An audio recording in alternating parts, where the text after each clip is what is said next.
ഈശോ മിശിഹായ്ക്ക് സ്തുതിയായിരിക്കട്ടെ. ഇന്ന് നമ്മൾ ധ്യാനിക്കുന്ന വചനം ജോൺ 15:11. ഇത് ഞാൻ നിങ്ങളോട് പറഞ്ഞത് എന്റെ സന്തോഷം നിങ്ങളിൽ കുടികൊള്ളുന്നതിനും നിങ്ങളുടെ സന്തോഷം പൂർണ്ണമാകുന്നതിനും വേണ്ടിയാണ്. ജോൺ 15-ാം അധ്യായം ആരംഭിക്കുന്നത് മുന്തിരിച്ചെടിയുടെ ഉപമയോടുകൂടെയാണ്.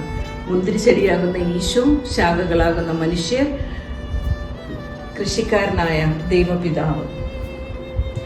ദൈവപിതാവിന്റെ കയ്യിലേക്ക് നമ്മളെ ഏൽപ്പിച്ചു കൊടുക്കുമ്പോൾ, ദൈവത്തിന് ഇഷ്ടമുള്ള രീതിയിൽ നമ്മളെ പ്രൂണിങ് ചെയ്ത് വളർത്തിയെടുക്കുമ്പോൾ, നമ്മളിലുള്ള പാപങ്ങള്, തഴക്കദോഷങ്ങള് എല്ലാം മാറ്റി നമ്മളെ ശുദ്ധീകരിച്ച് ദൈവിക സന്തോഷം നമ്മളിൽ നിറയുവാൻ പ്രാപ്തിയുള്ളവരാക്കി എടുക്കുന്നു.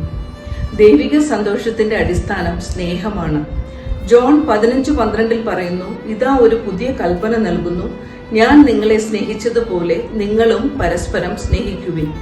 പരസ്പര സ്നേഹത്തിൽ അധിഷ്ഠിതമായി ദൈവൈക്യത്തിൽ ജീവിക്കുമ്പോൾ വിശുദ്ധ കുർബാന, ദൈവവചന പാരായണം, പ്രാർത്ഥന, അനുകമ്പ പ്രവൃത്തികൾ, ഇവയിലൂടെയെല്ലാം ദൈവമക്കളെന്ന നിലയിൽ നമ്മൾ ഉയർത്തപ്പെടുന്നു.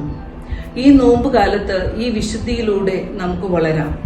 അങ്ങനെ കർത്താവിന്റെ സന്തോഷം നമ്മളിൽ ഓരോരുത്തരിലും പൂർണ്ണമാകുന്നതിനും നിറഞ്ഞു കവിയുന്നതിനും നിങ്ങളെ ഓരോരുത്തരെയും അനുഗ്രഹിക്കട്ടെ എന്ന പ്രാർത്ഥനയോടെ എല്ലാവർക്കും നോമ്പിന്റെ മംഗളങ്ങൾ ആശംസിക്കുന്നു. Thank you.